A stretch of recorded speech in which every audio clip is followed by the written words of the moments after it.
declaração feita no livro de Abacuque, repetida por 3 vezes no Novo Testamento, é: o justo viverá da sua fé.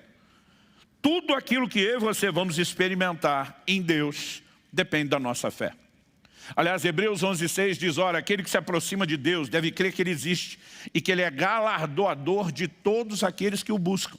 Mas nessa mesma declaração ele diz: porque sem fé é impossível agradar a Deus. Em Tiago, no capítulo 1, nós também lemos a partir do verso 5, né? Se algum de vós tem falta de sabedoria, peça a Deus. Ele diz: peça porém com fé, não duvidando.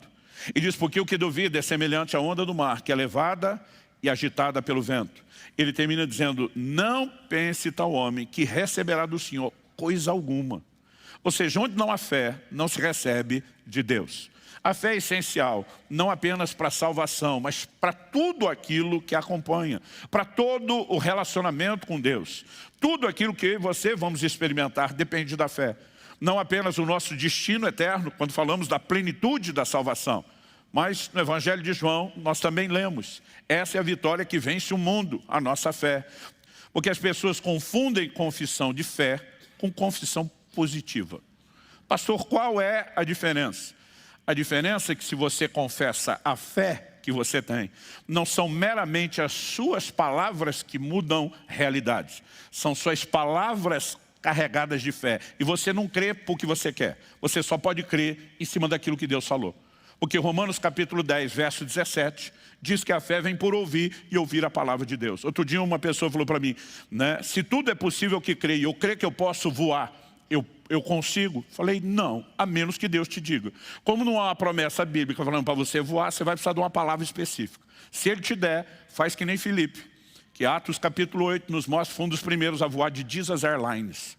A Bíblia diz que o Espírito do Senhor arrebatou a Filipe e se achou em outra cidade. Eu não sei como foi a parada. Com certeza foi um negócio doido. Não sei nem como ele aterrissou lá, se com o cabelo para trás do vento, se foi teletransportado. Mas, a menos que você tenha uma palavra de Deus, você não decide acreditar. A fé ela é inspirada e provocada pelo que Deus fala. Portanto, quando estamos falando de declarar a palavra, aquilo que Deus falou e encher o nosso coração de fé passa a ser verbalizado. Isso é diferente do que até ímpios falam sobre mera confissão positiva. Pode ficar sentado no sofá da sua sala o resto da vida dizendo: eu sou rico, eu sou rico, eu sou rico. E provavelmente você não vai ver muita diferença. Porque a confissão positiva ela tem mais o poder de te iludir do que mudar a circunstância. A confissão positiva é parecido com uma ilustração que eu vi uma vez alguém dar e eu achei muito, tanto engraçada quanto, né, esclarecedora. Ele diz: confissão positiva é a mesma coisa que você botar um Ray-Ban verde numa vaca lá no sertão do árido, não é nem do semiárido, do Nordeste. Quando você botar aquela lente verde, ela vai olhar para o capim seco e vai enxergá-lo verde.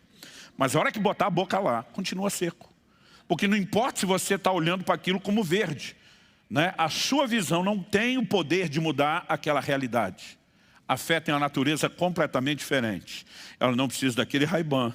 Ela olha para o capim seco e diz: está seco ao olho natural, mas Deus falou algo diferente. E ela tem o poder de vivificar, de mudar aquela situação, de reverdecer o capim que secou por uma intervenção sobrenatural. São coisas distintas.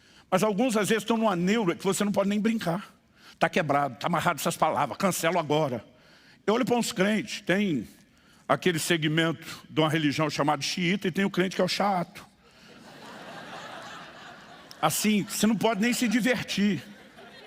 Aí outro dia falou: está cancelado essas palavras. Eu falei: meu amigo, a Bíblia diz que é quando o coração crê e a boca fala o que crê, que isso tem o poder de provocar mudança. Agora, se você não crê no que fala, seja brincando ou tentando fingir que crê, não vai funcionar. Não é a palavra pela palavra, é o transbordar da fé. Agora deixa eu dizer uma coisa: a dúvida no que Deus falou, normalmente, é a fé contra o que Deus falou. Então até quando a dúvida em relação à promessa de Deus é verbalizada, na verdade você está expressando a convicção do contrário do que Deus falou. Mas quando verbalizamos o que cremos, isso tem uma química diferenciada e pode ser, com certeza, algo benéfico ou não. Eu lembro que na época, aos 15 anos, eu não sei porquê, mas apareceu uma verruga num dos meus dedos, na base do dedo, próximo da mão, o indicador. E eu lembro que eu tinha mania de ficar mordendo aquele canto, do mesmo jeito que fazia com a unha, e depois mordia as unhas. Alguém tentou me dar uma explicação, que eu não sei se é fisiológica, né, que de alguma forma eu ranquei alguma coisa da verruga mãe, fui plantando verrugas, cílios, mas me apareceram 10 verrugas, uma na ponta de cada um dos dedos. E eu lembro quando eu li isso, eu pensei, preciso arrumar algum monte. E de repente eu olhei para aquilo, falei, vou começar desse montinho. Meu coração estava incendiado, gente. Não era apenas vou tentar praticar. Eu sentia que a palavra estava produzindo alguma coisa em mim. Eu sentia que Deus estava, né, quase dizendo que nem o narrador, vai que é tua. E diante daquele estímulo, eu lembro que eu olhei para aquela verruga, falei, dou conta de crer nisso. E eu lembro que eu falei, eu te amaldiçoo como Jesus fez com a figueira. Eu te ordeno secar. Eu te mando, e aí eu pensei, para que mar? Pode escolher o mar, mas vai sair daqui. Eu dei uma palavra de ordem com toda a convicção do meu coração. E simplesmente deitei e dormi. No dia seguinte, por hábito, fui morder a verruga, não achava, olhei, não tinha mais a verruga na mão, não tinha mais nenhuma dos dedos. E não importava o que alguém tentasse me dizer, te ensinar errado. Eu falei, mas funcionou desde os 15 anos, está funcionando até hoje. E sabe, nós precisamos aprender a confiar em Deus. Precisamos aprender a confiar. E hoje eu olho para trás e eu digo, Deus está me dizendo, não importa o tamanho do problema, se parece grande, se parece pequeno, eu e você podemos crer. E por meio da fé podemos ver resultados. Agora, o que eu e você precisamos compreender é que a fé falada materializa as realidades espirituais. E Abraão decidiu ser imitador de Deus. Não só crer no Deus que faz isso. Porque Deus olha para ele e diz, estou mudando o seu nome. Para nós no português não parece ter sido uma mudança significativa. Ah, pastor, era Abrão, mudou para Abraão. Porque para nós aumenta só um A. No hebraico aumenta um H antes do A e muda completamente o fonema. É por isso que em outras línguas, como no inglês, né, não se fala Abraão, 2A, fala Abraham. Essa pronúncia, esse fonema mudou completamente o significado do nome. E Deus estava dizendo, você é pai de multidões. O camarada ainda não tem nenhum filho. Deus diz, a partir de hoje, seu nome é pai de multidões. Deus está chamando o que não é, como se já fosse. Mas Deus diz, eu não quero fazer isso sozinho. Eu quero que você embarque nessa comigo. Estou mudando o seu nome. Você imagina o cara chegando em casa, com 100 anos de idade, olhando para a mulher que está casada há tanto tempo, já praticamente frustrada, porque ela chega a rir quando o anjo fala que teria o filho em 1 ano. E o velhinho chega e diz, a partir de hoje você me chama de pai de multidões. Eu fico tentando imaginar a linguagem corporal de Sara. Fico tentando imaginar os servos da casa, fico tentando imaginar os amigos e os vizinhos. Ninguém mais me chama pelo nome antes. Eu sou pai de multidão. Tá bom, pai de multidão, que não tem filho. Mas a Bíblia diz que ele creu. Ele sintoniza com Deus. Ele muda a sua declaração. E a Bíblia diz, ele creu no Deus que vivifica os mortos. Não era apenas mudar o estado do seu corpo. É o Deus para o qual não existe nada, absolutamente nada, irreversível. E ele diz, e eu vou fazer do jeito que Deus faz. Eu vou chamar o que não é como se já fosse. Porque se a fé é a convicção de que algo ainda não se materializou aos olhos terrenos, mas é uma realidade do plano espiritual, nós precisamos entender que a fé é uma espécie de portal entre os dois mundos. Entre as duas dimensões. Há um reino natural, há um reino espiritual. Eu vou falar melhor sobre isso outro domingo. Mas nós precisamos entender que a fé tem a capacidade de trazer. Por isso que eu estou falando. Não é apenas declarar o que você quer acreditar. A sua fé precisa vir de algo que Deus falou. Quem muda realidades é Deus.